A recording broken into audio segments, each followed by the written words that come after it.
Assalamualaikum warahmatullahi wabarakatuh. A'udzu billahi minasyaitonir rajim. Bismillahirrahmanirrahim.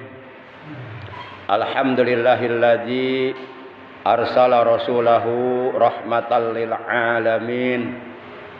Asyhadu an la ilaha illallah Al-Malikul Haqqul Mubin wa asyhadu anna sayyidana Muhammadan abduhu wa rasuluh shadiqul wa'dil amin. Allahumma shalli wa sallim wa barik ala khairi khalqillahi fil awwalina wal akhirin sayyidina wa habibina wa syafi'ina wa qurrati a'yunina wa maulana Muhammad wa ala alihi wa ashabihil mujahidin at-tahirin, amma ba'd. Ma'asyiral muslimin, saudaraku seiman, seagama, seakidah, segenap jamaah majlisul ilmi, jamaah pengajian rutin hari Sabtu ba'da subuh, Musalla Nurul Hidayah RT 05 RW 07 Komplek TNI AD Bumi Cibarusa Asri di Bekang yang seluruhnya saya hormati, rahimakumullah wa hadakumullah wa hafidhakumullah. Puja dan puji syukur selalu kita panjatkan kepada Allah Azza wa Jalla yang Maha Ghafur, yang telah menganugerahkan kepada kita nikmat panjang umur. Alhamdulillah, bersyukur kita kepada Allah masih diberi kesempatan hidup di alam dunia yang fana, yang bersifat sementara, untuk menghambakan diri kita, mengabdikan diri kita kepadanya. Juga alhamdulillah masih diberi nikmat sehat walafiat, zahir maupun batin, jasmani maupun rohani, serta nikmat-nikmat yang lainnya yang tiada terhingga. Terutama nikmat yang sangat amat berharga, lebih berharga daripada dunia beserta seluruh isinya, telah Allah anugerahkan kepada kita, dan semoga Allah menjaganya untuk kita sampai mati, yaitu nikmat iman, Islam dan ihsan. Sehingga alhamdulillah dengan sababiah berbagai macam nikmat yang Allah anugerahkan kepada kita, juga tentunya dengan pertolongan Allah, pada kesempatan pagi hari ini kita dapat kembali duduk berkumpul bersama-sama, bermuajahah, bersilaturahim di majlis ilmu yang mulia ini, semata-mata kita niat menjalankan perintah Allah dan Rasulnya, menjalankan kewajiban thalabul ilmi, di samping juga kita niat silaturahim, niat memakmurkan musola, memakmurkan majlis ilmu, sekaligus kita niat mensiarkan, mengagungkan dan mempertahankan ajaran Islam yang telah diajarkan oleh Rasulullah. Mudah-mudahan kita semua yang hadir, juga keluarga kita dan saudara-saudara kita, oleh Allah Subhanahu wa taala selalu diberikan sehat walafiat untuk beribadah kepada Allah secara istiqomah, diberikan umur yang barokah, kemudian diberikan harta rezeki yang barokah, keluarga yang barokah, anak-anak yang soleh dan solehah. Amin ya Allah ya rabbal alamin. Salawat teriring salam semoga tetap dilimpahkan selalu atas panutan kita yang mulia, baginda tercinta, Nabi Agung, Nabi besar Muhammad sallallahu alaihi wasallam, beserta seluruh keluarga beliau, para sahabat beliau dan seluruh pengikut beliau yang tetap setia kepada beliau, yang tetap cinta kepada beliau, yang tetap istiqomah mengikuti, mengamalkan ajaran Islam yang telah diajarkan oleh beliau, juga menghidupkan serta mengamalkan sunnah beliau dan melaksanakan wasiat-wasiat beliau. Semoga kelak di hari kiamat kita semua yang hadir, juga keluarga kita dan saudara-saudara kita, oleh beliau benar-benar diakui sebagai umatnya, mendapatkan syafaatul uzma dari beliau, juga mendapatkan air dari telaga beliau di hari kiamat nanti. Amin ya Allah ya rabbal alamin. Ma'asyiral muslimin, saudaraku rahimakumullah wa hadakumullah wa hafidhakumullah. Mari kita awali pengajian rutin kita pada pagi hari ini dengan pembacaan Ummul Kitab dan dengan pembacaan sholawat atas Nabi kita tercinta, yang pahalanya dari kedua bacaan tersebut kita niatkan di dalam hati kita masing-masing. Pahalanya kita hadiahkan untuk seluruh ahli kubur keluarga kita yang sampai saat ini mereka masih sedang berada di alam kubur, terutama kedua orang tua kita, guru-guru kita, kakek nenek kita, para sesepuh kita, kakak adik kita, paman bibi kita, anak cucu kita, ponakan kita. Kita doakan semoga mereka semuanya selama berada di alam kubur, di alam barzah sampai datangnya hari kiamat, semoga mereka selalu berada dalam rahmat-Nya Allah, selalu berada dalam kasih sayang Allah. Alam kuburnya oleh Allah dilapangkan, diluaskan, diterangkan, dijadikan taman daripada taman-taman sorga, dan mendapatkan nikmat kubur serta diselamatkan oleh Allah dari azab kubur sampai hari kiamat. Betilka niyatil Fatihah. A'udzu billahi minasyaitonir rajim. Bismillahirrahmanirrahim. Alhamdulillahi rabbil alamin. Ar-Rahmanir Rahim.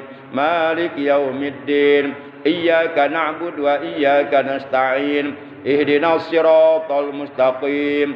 Siratal ladzina an'amta 'alaihim ghairil maghdubi 'alaihim waladdallin.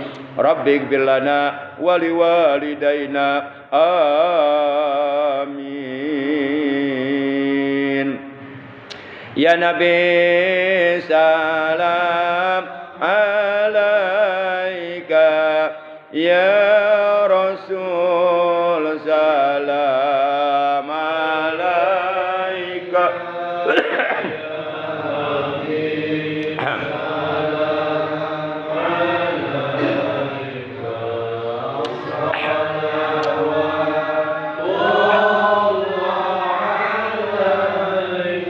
Asyarakal kaunu btihajan biwujudil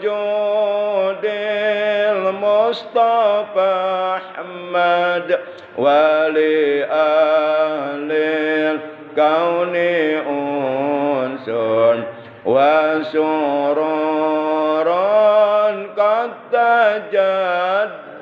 Allah ya Nabi salam alaika, ya Rasul salam alaika, ya Habib salam alaika.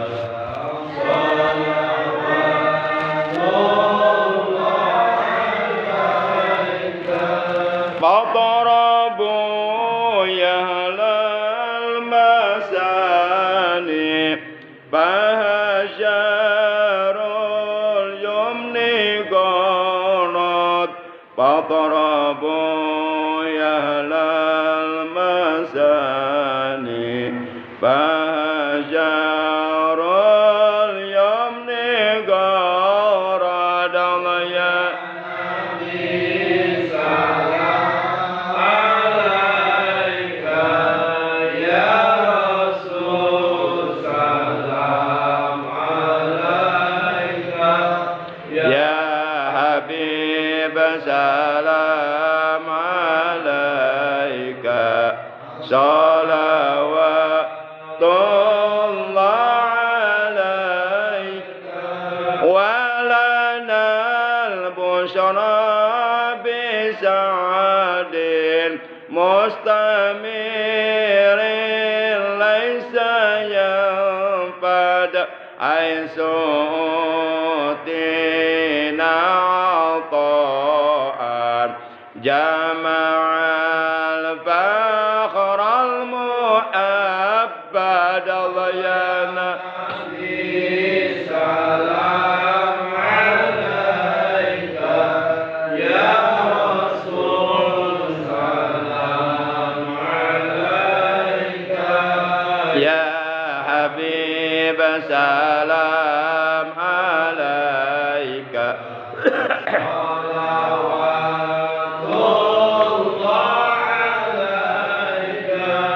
Bali Rabbi kullu hamdin jalla ayyah surahul ad idza bana biwujudi al-Mustafa al-Hadi Muhammad. Allah ya Nabi salam alaika, ya Rasul salam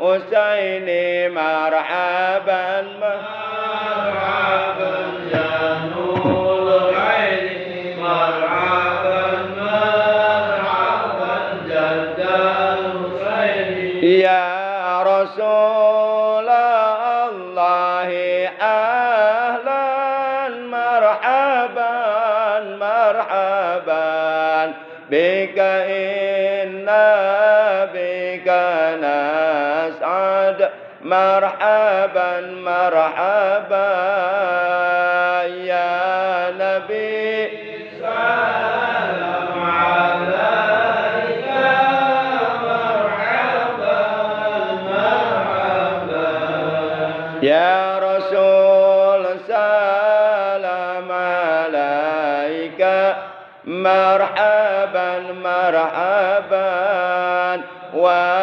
وبجاهي يا إلهي مرحبا مرحبا جد وبلغ كل ما قصد مرحبا مرحبا يا نبي سلام عليك مرحبا مرحبا يا رسول سلام عليك مرحبا مرحبا واهدنا نهج سبيله كي به نسعد ونرشد ربي بلغنا بجاهه في جواري خير ما قعد صلى الله على محمد مرحبا صلى الله عليه وسلم مرحبا صلى الله على محمد مرحبا صلى الله عليه وسلم مرحبا وصلاة الله تغشى أشرف رسل محمد وسلام مستمر كل حين يتجدد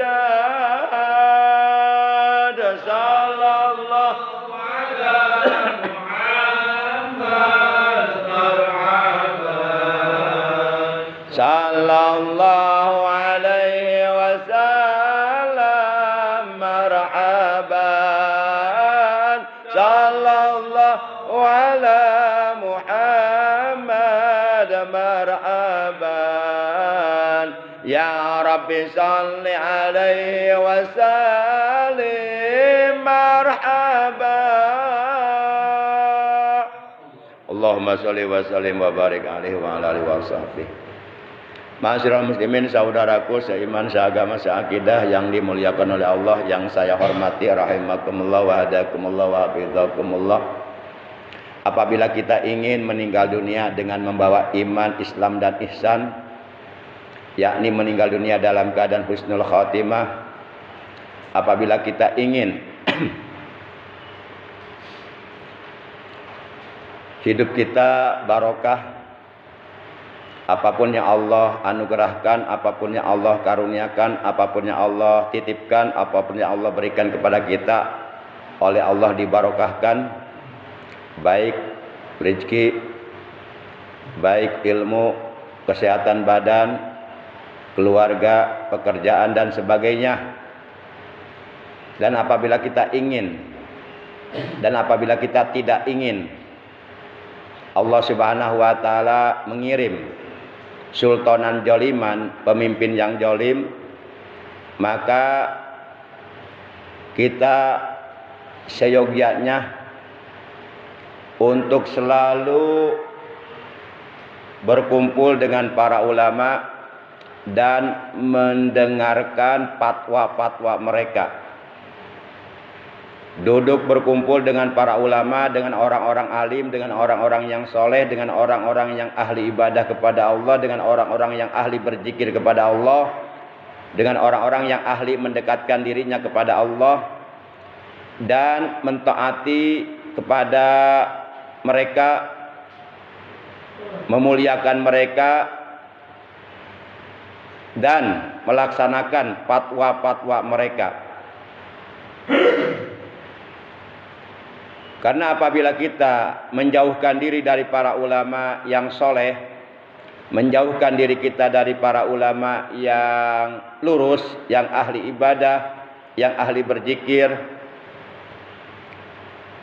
maka Allah Subhanahu wa taala akan menurunkan kepada kita 3 malapetaka, 3 bencana yang ketiga-tiganya tentu kita tidak menginginkannya, tidak mengharapkannya.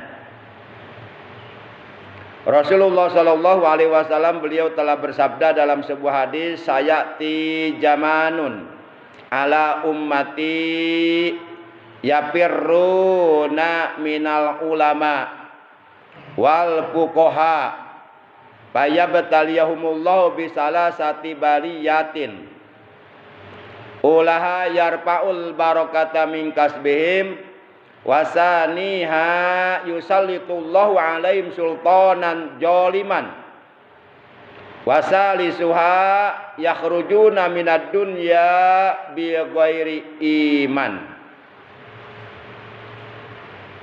Rasulullah Shallallahu Alaihi Wasallam dalam hadis ini beliau bersabda, akan datang, sayati akan datang, opo zamanun suatu zaman, suatu masa, sayati zamanun akan datang suatu zaman, ala ummati menimpa umatku,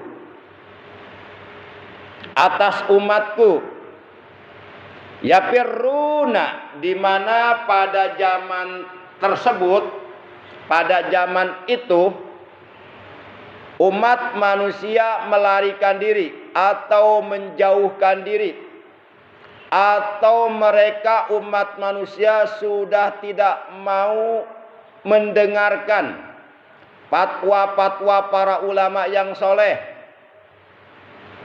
Yapiruna minal ulama, dari para ulama, wal fuqaha, dan mereka umat manusia menjauhkan dirinya dari para fuqaha, yakni dari para ulama ahli fikih. Artinya mereka sudah tidak mau duduk lagi berkumpul dengan para ulama ahli fikih di majlis-majlis ilmu. Mereka sudah tidak mau lagi hadir di majlis ilmu, di mana di majlis ilmu tersebut ulama menyampaikan ilmu fikih, baik fikih ubudiyah, baik fikih munakahah, fikih jinayah, baik fikih yang lainnya. Sehingga masjid-masjid, musola-musola sepi dari pengajian. Apabila keadaan umat Islam seperti ini, di suatu zaman mereka menjauhkan dirinya dari para alim ulama dan dari para fuqaha, maka kata Nabi dalam hadis ini, fayabtaliyahumullahu bisalasati baliyatin, maka niscaya Allah Subhanahu wa taala akan menurunkan kepada mereka 3 malapetaka, 3 bencana. Di mana yang 3 bencana, 3 malapetaka tersebut tentu kita tidak menginginkannya. Adapun 3 malapetaka, 3 bencana yang akan Allah turunkan apabila kita umat Islam menjauhkan diri kita dari para alim ulama dan dari para fuqaha, tidak mau duduk berkumpul dengan para alim ulama di pengajian-pengajian, di majlis-majlis ilmu, di majlis-majlis zikir, di majlis-majlis maulid, ataupun di majlis-majlis yang lainnya yang disukai oleh Allah Subhanahu wa taala. Yang pertama, yarfa'ullahul barakata min kasbihim. Allah Subhanahu wa taala akan mengangkat, akan menghilangkan keberkahan dari usaha mereka.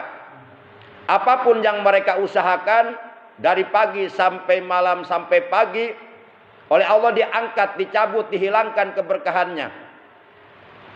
Ciri-cirinya orang yang dihilangkan, dicabut, diangkat oleh Allah keberkahan dalam hidupnya, dia semakin jauh dari Allah, semakin jauh dari ibadah, bahkan meninggalkan ibadah kepada Allah. Dia tinggalkan sholat, padahal sholat adalah kewajiban bagi dirinya. Dia tinggalkan Al-Quran, artinya dia tidak pernah membaca Al-Quran. Dia tinggalkan berzikir kepada Allah. Dia tinggalkan ibadah-ibadah yang lainnya. Ini menunjukkan bahwa orang tersebut diangkat, dicabut keberkahannya oleh Allah Subhanahu wa taala. Walaupun hartanya berlimpah ruah, brok dipantau, bruk dijuru, ngalayah di tengah imah, uang banyak berlipat, rumah mewah, gedung bertingkat, mobil banyak serba mengkilat, istri 4 cantik memikat. Walaupun secara materi serba ada, tapi kalau dia jauh dari ibadah kepada Allah, meninggalkan ibadah kepada Allah, itu tandanya bahwa dia dicabut oleh Allah, diangkat oleh Allah, dihilangkan oleh Allah keberkahan hidupnya. Jadi barokah itu patokannya bukan materi. Makanya ketika umpama ada orang mengatakan, alhamdulillah, saya walaupun nggak sholat hidup saya berkah, rumah saya gedung, rumah saya mewah, pangkat saya tinggi, usaha saya di mana-mana. Ini orang nggak paham. Ini salah pemahaman, gagal paham ini orang. Jadi barokah itu patokannya bukan materi. Kalau ada orang perkataannya seperti itu, berarti dia tidak memahami definisi barokah menurut agama. Definisi pengertian barokah menurut agama adalah ziyadatul khair. Al-barokatu ziyadatul khair. Barokah itu tambah-tambah kebaikannya, tambah rajin ibadahnya, tambah rajin sholatnya, tambah rajin berzikirnya, tambah rajin baca Qur'annya, tambah rajin duduk di majlis ilmu. Itu barokah. Karena segala sesuatu yang bersifat materi itu semuanya bersifat sementara dan pasti akan kita tinggalkan. Nggak ada orang mati bawa pangkat. Walaupun dia pangkatnya jenderal bintang 4, jenderal bintang 3, jenderal bintang 2, jenderal bintang 1. Tetap ketika dia mati, dia dibungkus pakai kain kafan. Dia tidak pakai seragam jenderalnya, tidak. Segala sesuatu yang bersifat materi itu semuanya bersifat sementara, tidak abadi dan tidak akan kita bawa.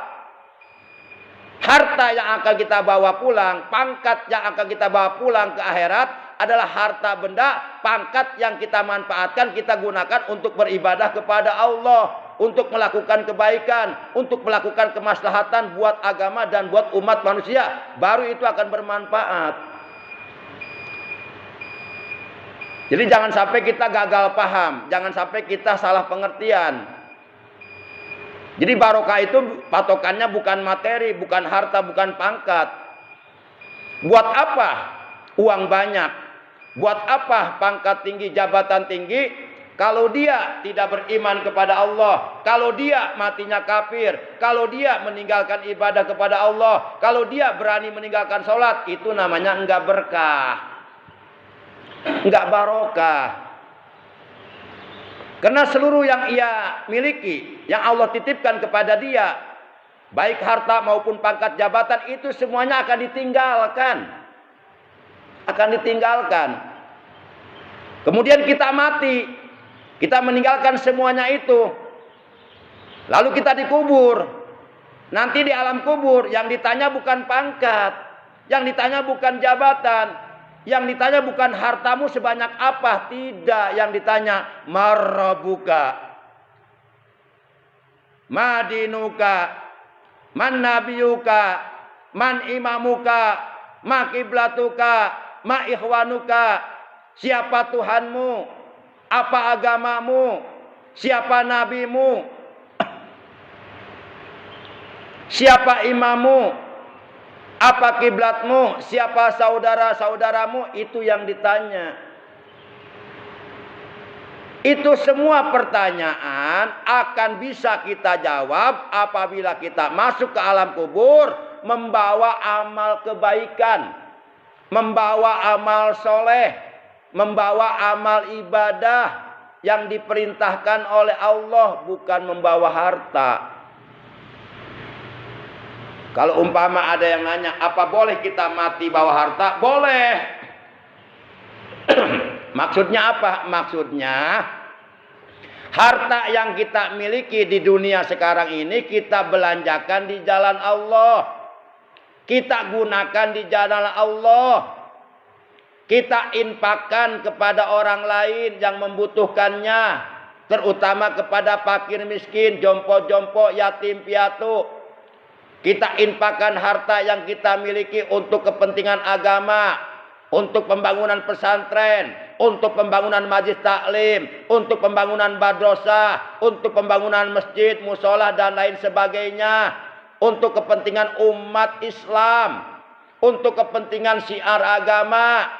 Apabila kita mampu membelanjakan harta kita di jalan Allah seperti ini, apabila kita mampu menggunakan harta kita di jalan Allah, itulah harta yang akan kita bawa mati.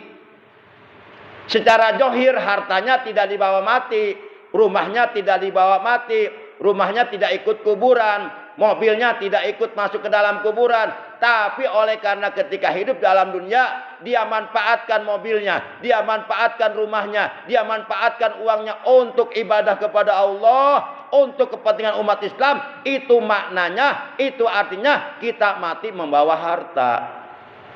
Jangan sampai salah pengertian. Karena kata Nabi, ijama tabnu adama in qata'a amalu illa min salasin. Apabila anak Adam meninggal dunia, putus seluruh amalnya. Tiada seorang pun manusia yang hidup di alam dunia ini, apabila sudah meninggal dunia, dia masih bisa beraktivitas di alam dunia. Dia masih bisa sholat, masih bisa ngaji. Tiada seorang pun. Apabila manusia sudah meninggal dunia, maka putus seluruh amalnya. Artinya ia sudah tidak bisa beramal lagi. Orang yang sudah meninggal dunia sudah tidak bisa ngaji lagi, sudah tidak bisa sholat lagi, sudah tidak bisa bersodakoh lagi, sudah tidak bisa bertahajud lagi, sudah tidak bisa membaca Quran lagi. Itu semuanya hanya bisa dilakukan ketika kita masih hidup. Kalau sudah mati, kita tinggal menerima balasan dari Allah nanti di alam kubur, di hari kiamat, di akhirat. Maka nikmat hidup yang Allah berikan kepada kita, kesempatan hidup yang Allah berikan kepada kita di alam dunia, jangan disia-siakan. Bodoh kita kalau tidak bisa memanfaatkan nikmat umur. Bodoh kita kalau kita tidak bisa memanfaatkan nikmat sehat untuk beribadah kepada Allah. Bodoh kalau kita tidak bisa memanfaatkan nikmat harta yang Allah titipkan kepada kita, dibelanjakan ya Allah. Bodoh kita, rugi kita, pasti kita akan menyesal nanti di alam akhirat. Para jamaah yang dimuliakan oleh Allah Subhanahu wa taala. Jadi apabila anak Adam atau manusia meninggal dunia, dan seluruh manusia pasti meninggal dunia. Tiada seorang pun manusia hidup di alam dunia akan kekal abadi untuk selama-lamanya. Pasti kita pun akan meninggal dunia, cuma kita enggak tahu kapan datangnya ajal kita.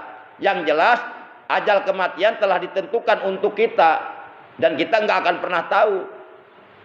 Maka yuk sebelum ajal kematian yang telah ditetapkan oleh Allah untuk kita datang, yuk kita manfaatkan. Supaya kita tidak termasuk orang-orang yang menyesal nanti di akhirat.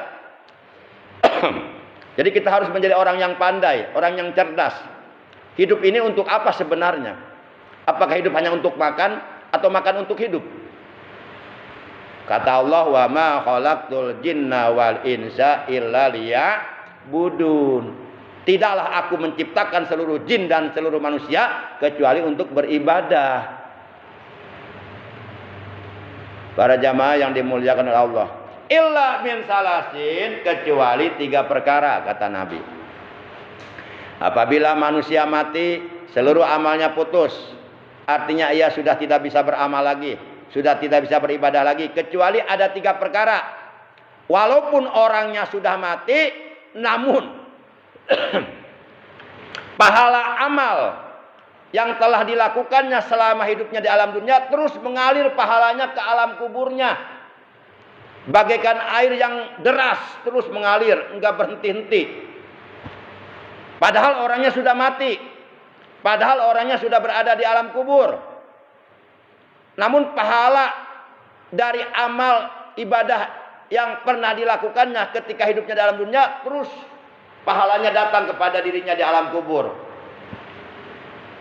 Yang 3 perkara tersebut, yang pertama kata Nabi, sodakotin jariyatin, sodakoh jariyah. Jadi sodakoh itu ada sodakoh yang disebut sodakoh infak, ada sodakoh jariyah. Kalau sodakoh jariyah itu sodakoh kita mengeluarkan harta di jalan Allah semata-mata karena Allah untuk sesuatu yang bermanfaat buat ibadah kepada Allah, dan itu sifatnya lama. Nah, itu yang disebut sedekah jariyah. Jadi sedekah yang pahalanya terus mengalir kepada kita walaupun kitanya sudah mati. Contoh kita ketika hidup di alam dunia pernah ikut membantu pembangunan masjid, atau pernah ikut membantu pembangunan pondok pesantren, padahal hanya 1 sak semen. Nah, selama masjid tersebut ada di alam dunia, selama pondok pesantren tersebut ada di alam dunia, walaupun kitanya udah mati, dan masjid tersebut selamanya dipakai sholat oleh umat Islam, dan pondok pesantren tersebut selamanya dipakai ngaji oleh para santri, maka selama itu pula pahala terus mengalir ke alam kubur kita, ke kita di alam kubur. Itu yang disebut sedekah jariyah. Ada lagi sedekah goer jariyah, sedekah yang bukan sedekah jariyah. Umumnya disebut infak. Contoh, bapak-bapak, para jamaah semuanya, setiap selesai pengajian rutin di musola Nurul Hidayah, bapak-bapak semuanya pada nyarap, pada ngopi bareng-bareng. Dan itu dilakukan secara rutin setiap hari Sabtu selesai taklim. Nah, ini orang-orang yang sodakoh makanan, sodakoh minuman, sodakoh kopi, makanan, minuman yang mereka sodakohkan dimakan, diminum, dinikmati oleh seluruh jamaah setiap hari Sabtu selesai taklim. Nah, itu sodakoh. Sodakoh itu jadi pahalanya enggak seperti sedekah jariyah. Ya, begitu sedekah itu tetap dapat pahala, tapi enggak terus mengalir. Jadi pahalanya hanya sebatas ketika orang yang diberi sedekahnya menikmati sedekah itu. Kita sedekah makanan kepada orang lain, lalu makanan yang kita sedekahkan kepada orang lain dimakan oleh dia, kemudian dia mules, pergi ke toilet, dibuang, udah sampai situ. Jadi enggak bersifat seperti sedekah jariyah, enggak mengalir terus. Tapi kalau kita sedekah untuk pembangunan musola, masjid, pesantren, majlis taklim, selama musola itu dipakai ibadah oleh umat Islam, selama masjid itu dipakai sholat oleh umat Islam, selama pondok pesantren itu dipakai ngaji oleh para santri, maka selama itu pula pahala terus mengalir ke kita di alam kubur walaupun kita sudah meninggal. Nah, itu yang disebut sedekah jariyah. Ya, kalau bahasa saya, kita harus punya pensiunan pahala, pasif income untuk di akhirat.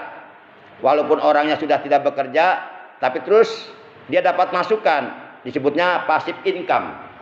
Kita harus punya pasif income.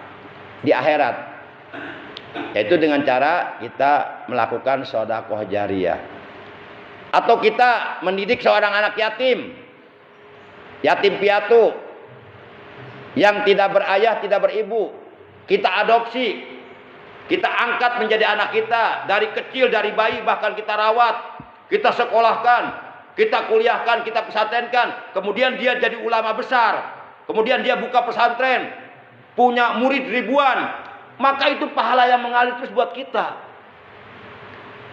Selama dia hidup di alam dunia, beraktivitas, mengajar para santri, berdakwah dan sebagainya, kita kebagian pahalanya terus ngalir ke kita, karena dia menjadi begitu atas dasar jasa dari kita. Kita ikut andil sehingga ia menjadi orang seperti itu. Para jamaah, itu termasuk sedekah jariyah juga. Itu yang pertama. Yang kedua, aw ilmin yuntafa'u bih, ilmu yang dimanfaatkan. Jadi kalau kita punya ilmu, manfaatkan minimal untuk diri kita sendiri. Syukur-syukur untuk orang lain. Ya minimal untuk diri kita sendiri, untuk keluarga kita, istri dan anak-anak kita. Syukur-syukur untuk orang lain, tetangga kita, masyarakat, apalagi untuk agama, bangsa dan negara. Sekecil apapun, sedikit apapun ilmu yang Allah titipkan kepada kita, kita manfaatkan. Kita niat sedekah ilmu. Kita niat sedekah ilmu. Karena sedekah itu bukan hanya dengan materi saja. Sedekah itu bukan hanya dengan harta saja, bukan hanya dengan makanan saja, bukan hanya dengan minuman saja. Dengan ilmu pun kita bisa bersedekah. Bahkan sedekah ilmu itu jauh lebih bermanfaat daripada sedekah makanan. Sehingga kata Nabi, man kana lahu malun falyatasaddaq bi malihi wa man kana lahu ilmun falyatasaddaq bi ilmihi wa man kana lahu quwwatun falyatasaddaq bi quwwatihi. Barang siapa yang punya harta, punya uang, punya makanan, punya minuman, punya sesuatu yang bersifat materi lah, maka hendaklah ia bersedekah dengan hartanya. Dan barang siapa yang punya ilmu, maka hendaklah ia sedekah dengan ilmunya. Sedekahkan ilmu kepada orang lain yang membutuhkannya, sehingga orang lain yang tadinya tidak tahu menjadi tahu, yang tadinya tidak paham menjadi paham, yang tadinya tidak mengerti menjadi mengerti, yang tadinya meninggalkan salat menjadi salat. Itu sedekah juga. Itu lebih bermanfaat. Dan yang ketiga, dan barang siapa yang punya tenaga, maka hendaklah ia bersedekah dengan tenaganya. Yang punya materi, punya uang, dia sedekah dengan makanannya, dengan minumannya untuk para jamaah ya di majelis ilmu. Yang punya tenaga, dia sedekah dengan tenaganya, menyiapkan tempat untuk ngaji, membawa makanan, membawa minuman, atau melayani para jamaah. Itu juga sedekah dengan tenaga. Apabila itu seluruhnya kita lakukan atas dasar semata-mata lillahi ta'ala, libtighai mardatillah, hanya mengharap ridha Allah, itu akan jadi ibadah. Siapa tahu dari amal itu kita bisa masuk surga. Boleh jadi sholat kita ditolak karena enggak khusyuk, enggak sempurna. Siapa tahu dari situ yang diterima oleh Allah. Para jamaah yang dimuliakan oleh Allah Subhanahu wa taala, kita kan enggak tahu nanti apakah sholat yang kita kerjakan selama kita hidup di hari kiamat akan diterima atau ditolak oleh Allah. Kita nggak tahu dan nggak akan dikasih tahu. Taunya nanti di sana aja. Nah kalau ditolak, kan kita termasuk orang yang menyesal nanti. Para jamaah yang dimuliakan oleh Allah Subhanahu wa taala. Yang ketiga, awaladin sholin yad'ulah, anak yang soleh. Yuk kita didik anak-anak kita dengan pendidikan agama. Pendidikan agama Islam, pendidikan tauhid tentang ketuhanan, pendidikan ilmu fikih tentang ibadah, pendidikan tentang membaca Quran. Jangan sampai anak-anak kita tidak bisa baca Quran. Jangan sampai kita meninggal dunia, meninggalkan anak-anak kita dalam keadaan mereka tidak bisa baca Quran, tidak bisa sholat. Itu berat tanggung jawabnya di akhirat. Berat. Kita akan diminta pertanggungjawaban oleh Allah di hari kiamat dari anak-anak kita yang kita tidak mendidiknya. Orang tua meninggal dunia, meninggalkan anak yang tidak sholat, yang tidak ibadah, itu akan diminta pertanggungjawaban di akhirat. Bisa-bisa nanti kita mau ke surga nggak jadi gara-gara anak. diseret oleh anaknya ke neraka. Nauzubillah min dzalik. Sehingga dalam Al-Qur'an surah 66 yaitu surah At-Tahrim juz 28 ayat 6 Allah memberikan peringatan kepada kita, ya ayyuhalladzina amanu qu anfusakum wa ahlikum naro wa quduhan nasu wal hijarah 'alaiha malaikatun gilajun sidadun la ya'suna Allah ma amarahum wa yaf'aluna ma yu'marun. Wahai orang-orang yang beriman, kata Allah, peliharalah dirimu dan keluargamu, yaitu istri dan anak-anakmu, dari api neraka. Yang bahan bakarnya neraka itu adalah manusia-manusia kafir, manusia-manusia musyrik, manusia-manusia munafik, manusia-manusia fasik, manusia-manusia zalim, manusia-manusia durhaka kepada Allah, dan batu. Di neraka ada malaikat yang keras, yang kasar, yang bengis, yaitu malaikat Jabaniyah. Mereka tidak pernah berbuat durhaka kepada Allah. Apapun yang Allah perintahkan kepada mereka, mereka senantiasa melaksanakannya. Para jamaah, jadi yuk kita didik anak-anak kita agar paham agama, agar bisa baca Quran, bisa sholat dengan baik. Jangan sampai kita meninggal dunia dengan meninggalkan anak-anak yang tidak paham agama. Itu berat pertanggungjawabannya di akhirat. Demikian, oleh karena waktunya sudah habis. Jadi sebenarnya pembahasan belum tuntas. Jadi intinya, yuk kita jangan jauh-jauh dari para ulama yang soleh, para ulama yang lurus, para ulama yang warasatul anbiya, para ulama yang tetap memegang teguh kepercayaan dari para rasul, yaitu para ulama yang tetap komitmen konsisten menegakkan amar ma'ruf nahi munkar di muka bumi. Kita jangan menjauhi mereka, tapi kita diperintahkan untuk mencintai mereka, memuliakan mereka, menghormati mereka, mengikuti fatwa-fatwa mereka. Dan sekarang para ulama sudah berijtima. Ya, ijtima tersebut dilakukan di Ajikro, itu kumpul ribuan ulama.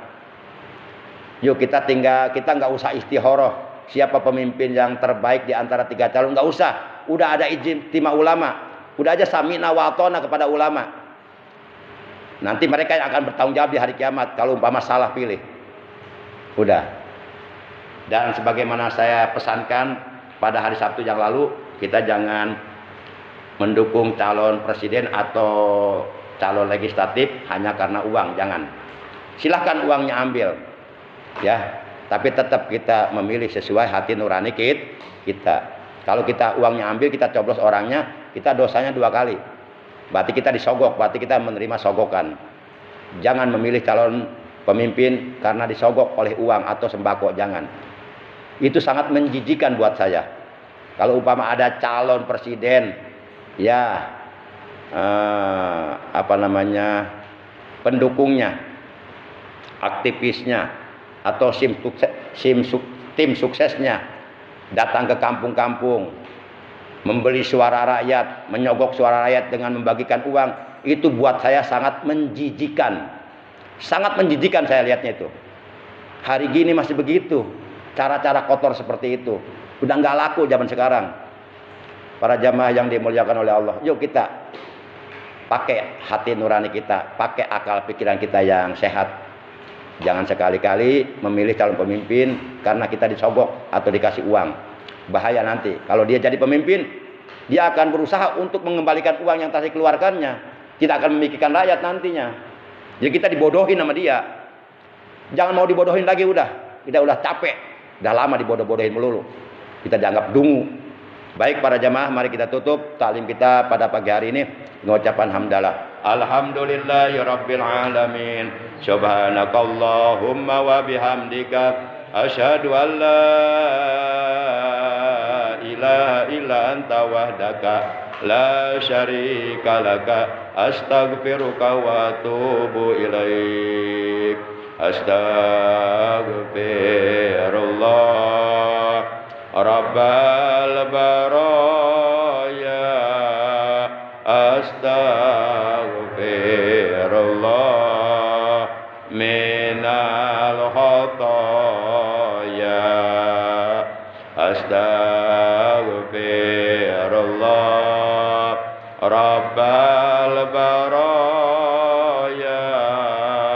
astaghfirullah minal khataya Allahumma ighfir lana dzunubana wa liwalidayna warhamhuma kama rabbayana shighara wa li abaina wa ummatina wa a'mamina wa ammatina wa ajdadina wa jaddatina wa li auladina kullihim wa li ikhwanina wa li akhwatina wa li qarabatina wa li ustadina wa li muallimina wa li masyayikhina wa liman hadana wa hadaina ilal khair wa liman ahsana ilaina wa li jami'il muslimina wal muslimat wal mu'minina wal mu'minati lahya'i minhum wal amwat Allahumma barik lana fi kulli ma ataitana rabbana atina ilman nafi amal hidayah wal barakah Allahumma ahlik man fi halaqi shalal islam wal muslimin fi Palestin Allahumma ahlik Zionis Saudi Israel ahlikum halakan ajilan ahlikum halakan sari'an bi jatika wa qudratika innaka ala kulli syai'in qadir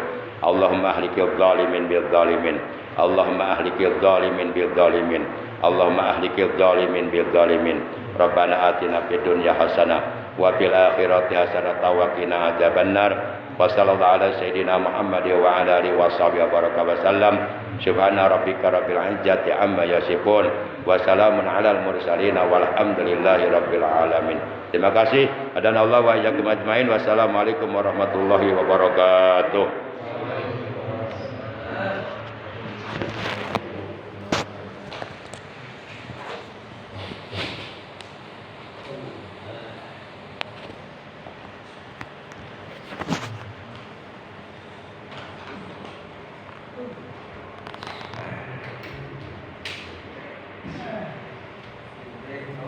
Ahem.